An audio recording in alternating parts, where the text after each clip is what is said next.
Samuel Comblaise, nous accueillons Swazik Belin, journaliste. Bonjour Swazik. Bonjour Brigitte, bonjour Samuel. Bonjour. Oui, aujourd'hui je vais vous parler de virginité tardive. Alors, à quel âge, selon vous, peut-on parler de virginité préservée et tardive ? Moi je dirais, je sais pas, 27, 28 ans. On était autour de 40 ans. Alors, on parle de 25 ans révolus. Ah oui. Vous étiez pas loin. Vous étiez pas loin. J'ai gagné le point. C'est pas si tard. Enfin, il y a beaucoup de gens qui doivent se sentir concernés par votre chronique. Voilà, vous allez voir. Alors, c'est un sujet que je souhaitais aborder avec vous aujourd'hui. 40 ans, c'est quand même très rare. Oui, c'est c'est rare, mais vous allez voir, on a du 40 ans. Alors, c'est un sujet que je souhaitais aborder avec vous aujourd'hui, puisque l'on parle de première fois et de ces mauvaises premières fois qui vous tétanisent, qui vous marquent jusqu'à influencer votre sexualité future. Je vous parlerai donc de celles et ceux qui ont choisi de remettre leur première fois à une autre fois. Quelles sont les raisons de ce phénomène ? Comme vous pouvez l'imaginer, elles sont multiples, il y a des cas par cas, mais on peut les classer en quelques catégories. Alors, comme nous le dit la sexologue Aurore Mallet-Carras, il y a ceux et celles qui se plongent dans une attente romantique, on le voyait il y a peu, celle du prince charmant, de l'homme de leur vie, de l'âme sœur, du bon, l'homme, quitte à passer à côté d'une sexualité, d'un rapport simplement charnel, puisque le sexe, pour ces personnes, est difficilement envisageable sans relation sentimentale. L'amour est mis sur un piédestal. Et puis, il y a ceux aussi ceux et celles qui ont subi des traumatismes d'enfance, des attouchements, des abus, des violences sexuelles, et pour qui ça va être la sexualité sera une répulsion, un dégoût, quelque chose qu'elles vont considérer consciemment ou inconsciemment comme dispensable. Je voulais dire au contraire, justement.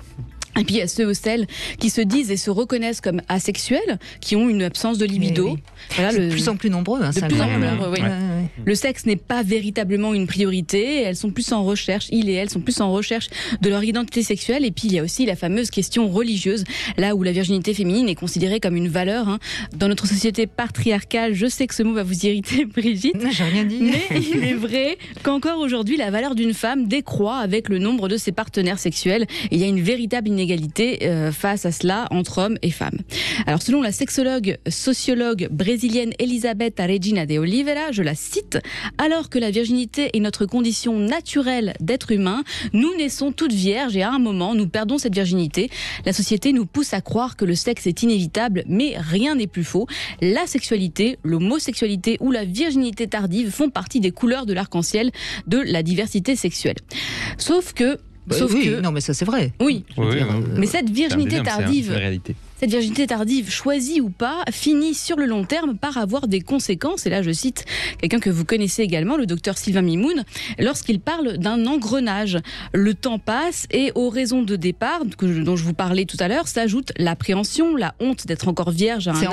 C'est encombrant voilà. Une virginité. C'est vrai, la honte d'être encore vierge à un âge où la norme voudrait que votre vie sexuelle soit, si ce n'est épanouie, au moins initiée. Je suis allée faire un tour sur un forum de magazines psychologiques et voici le témoignage d'une anonyme. J'ai subi des viols et attouchements quand j'avais 7-8 ans, par un ami proche de ma mère. J'étais une petite fille très timide et renfermée, mal dans ma peau, enfin la victime idéale, quoi. Puis on se foutait pas mal de moi aussi à l'école, et ce jusqu'à la fin de la terminale. Après, quand je suis allée à la fac, tout se passait bien. J'étais raide dingue d'un garçon sans oser l'aborder. J'étais juste la bonne copine pour lui, bien sûr. Et ce scénario, en fait, s'est toujours répété et répété dans ma vie d'adulte, jusqu'à aujourd'hui, et j'approche de la quarantaine. Après, je voudrais pas me vanter, mais c'est vrai qu'on dit de moi que je suis plutôt une jolie femme. J'ai toujours eu pas mal de succès auprès des hommes, j'adore séduire, et ça marche. Sauf que, dès que le passage à l'acte se profile, blocage. Après, j'éprouve du désir et des pulsions sexuelles comme toutes les autres femmes, mais l'idée de laisser un homme accéder à mon intimité me paraît complètement insurmontable, et du coup, ça en reste là. Alors plus le temps passe et plus c'est difficile parce que j'ai honte de ma condition, j'ai honte de ce que les gens vont dire sur moi et puis je ne sais pas comment gérer la situation. Souvent les gens sont plutôt indiscrets, me posent des questions, ils comprennent pas pourquoi je ne suis pas mariée avec des enfants à mon âge et du coup pour avoir la paix, je mens et puis je m'invente une vie intime bien remplie. Alors pourquoi je vous parle de tout ça maintenant ? Eh bien parce que du coup effectivement ça devient de plus en plus difficile à gérer. Et puis, je ne sais pas comment faire puisque je vis une amitié amoureuse depuis 3 ans maintenant avec un homme que je désire énormément. Bien entendu, comme d'habitude, je l'ai conduit. Le pauvre, il croit que je le fais marcher, que je m'amuse avec lui, mais s'il savait. J'ai très envie d'accepter ses avances, mais je ne sais pas quelle conduite adopter. Alors, je ne sais pas trop à qui en parler, si ce n'est avec ma mère, puisqu'elle est au courant. Et là, elle me dit de foncer et d'arrêter de me poser des questions.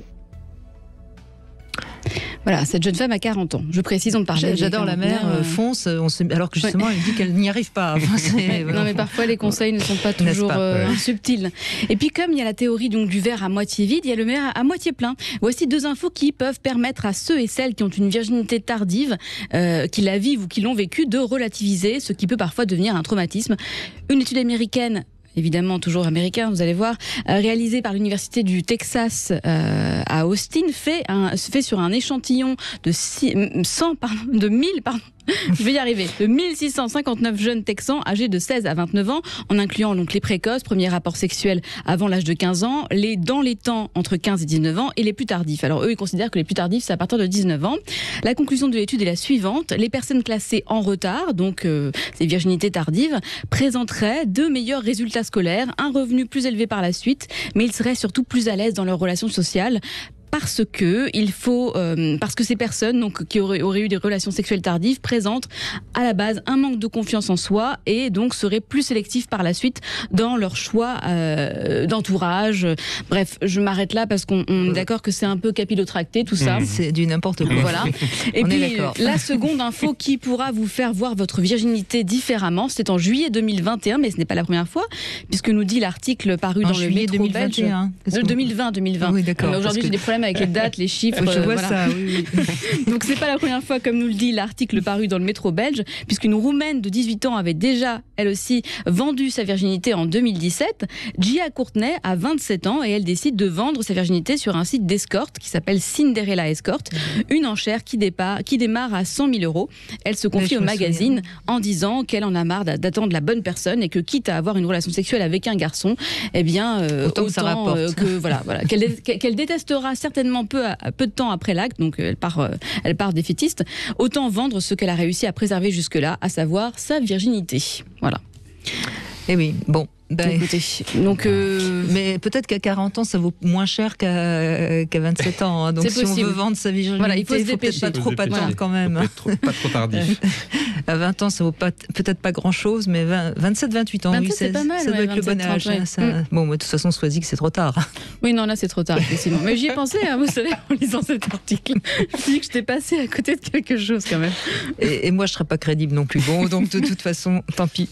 Et on parle souvent de la virginité des femmes, mais rarement de celle des garçons quand même. Hein. Oui. Donc peut-être qu'un jour, il faudra qu'on puisse aussi avoir des Vous avez quand même un avantage, parce que vous, a priori... Nous, ça se voit pas, on sait rien. Et voilà. À part une certaine maladresse, c'est ça. mais qui est parfois pas due à la virginité. Ouais. Mais c'est vrai que la virginité est souvent associée à la femme, alors que la première fois est tout autant pour les femmes que pour les hommes. Mais ça vient de l'époque où il n'y avait pas de contraception, hein, tout simplement. C'est cette fameuse virginité qui permettait d'être sûr d'être le père des enfants. Il y a ça, et puis votre chronique le montre bien, là, le poids de la société, le fait qu'on impose les choses, qu'il faille rentrer dans des moules, dans des critères, dans des obligations, et c'est toujours malheureusement pour les femmes que l'on impose tout ça, et les hommes ont beaucoup plus de liberté. Alors tant mieux pour eux peut-être, mais c'est vrai qu'on parlait d'égalité tout à l'heure, il faudrait qu'il y ait un peu plus d'équilibre. Après, le traumatisme de la première fois, j'imagine qu'il existe aussi pour les hommes. Bien sûr. Mais on en parle rarement. Traumatisme, arrêtons. Oui, si. On va pas non plus parler que de traumatisme pour la première fois. Arrêtez un peu quand même, s'il vous plaît. C'est en tout cas marquant. S'il vous plaît. En tout cas, ce qui est intéressant, c'est que la sexualité fait partie de l'intime, et pourtant, qu'est-ce qu'elle est codifiée, qu'est-ce qu'elle est. Enfin, franchement, normalement, ça devrait. Enfin, c'est l'histoire de chacun, normalement. Exactement. Bon. C'est vrai qu'on en parle beaucoup. Et oui. C'est vrai. Bon, merci en tout cas, Swazik Belin. Merci à vous. Et puis à la semaine prochaine, en 2023. Hein.